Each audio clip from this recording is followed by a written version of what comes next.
പച്ചരിയിട്ട് veg biryani ഉണ്ടാക്കിയാലോ? പറയൂ. അപ്പം എന്നൊരു പരീക്ഷണമാണ് കേട്ടോ. ഞാൻ ഇതുവരെ വെജ് ബിരിയാണി ഉണ്ടാക്കിയിട്ടില്ല, അതും പച്ചരി വെച്ചിട്ടുള്ള വെജ് ബിരിയാണി ഉണ്ടാക്കിയിട്ടേ ഇല്ല. അപ്പം നമുക്ക് നോക്കിയാലോ. വെളിച്ചെണ്ണയിലേക്ക് നമുക്ക് അരിഞ്ഞു വെച്ച സവോള ഒന്ന് വറുത്ത് കോരി മാറ്റി വയ്ക്കാം. പിന്നെ സോയാബീനിലേക്ക് കുറച്ച് ഉപ്പും മുളകും മഞ്ഞൾപ്പൊടി ഇട്ടിട്ട് തിരുമ്മി വെച്ചതിന് ശേഷം അതും ആ വെളിച്ചെണ്ണയിൽ വറുത്ത് കോരി എടുക്കാം കേട്ടോ. എന്നിട്ട് കുറച്ച് സവോള അരിഞ്ഞതും 2 കഷ്ണം പട്ടയും ഇഞ്ചി വെളുത്തുള്ളി പച്ചമുളക് ചതച്ചതും പിന്നെ തക്കാളിയും കൂടെ ചേർത്തിട്ട് നന്നായിട്ട് അതിനെ വാട്ടിയെടുക്കാം. എന്നിട്ട് അതിലേക്ക് കുറച്ച് ബിരിയാണി മസാലയും കൂടെ ചേർത്തിട്ട് ഒന്ന് ചെറുതായിട്ട് മൂപ്പിച്ചെടുക്കാം. പിന്നെ വേവിച്ച് വെച്ച ഉരുളക്കിഴങ്ങ്, ക്യാരറ്റ്, ബീൻസ്, പിന്നെ നമ്മൾ വറുത്ത് വെച്ചിട്ടുള്ള ആ സോയാബീനും കൂടെ ഇട്ടിട്ട് മസാല സെറ്റാക്കാം.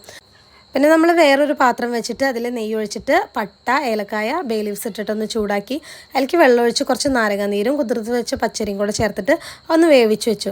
പിന്നെ നമ്മളിത് ദം ചെയ്തെടുക്കുകയാണ് കേട്ടോ. നമ്മൾ ചെറിയ സിമ്മിലിട്ടിട്ടാണ് ദം ചെയ്തിരുന്നത്. നമ്മൾ മസാല ലെയർ ഇട്ടിട്ട് പിന്നെ അതിൻ്റെ മുകളിൽ ചോറും അങ്ങനെ ഒരു 2-3 പ്രാവശ്യം റിപ്പീറ്റ് ചെയ്തിട്ട് അവസാനം കുറച്ച് മല്ലിച്ചപ്പും വറുത്ത് വെച്ച ഉള്ളിയും കൂടെ ഇട്ടിട്ട് അതിന് സെറ്റാക്കിയിട്ട് ദം ചെയ്തെടുത്തു കേട്ടോ. നമ്മൾ ബസ്മതി വെച്ചിട്ടും ജീരകശാല അരി വെച്ചിട്ടൊക്കെ ഉണ്ടാക്കണ അതേ ടേസ്റ്റ് ഇല്ലെങ്കിൽ വലിയ കുഴപ്പമില്ലാത്തൊരു വെജ് ബിരിയാണി ആയിരുന്നു. അപ്പോൾ ഒരു പരീക്ഷണാടിസ്ഥാനം എന്നുള്ള നിലയിൽ നമ്മൾ വിജയിച്ചിട്ടുണ്ട്.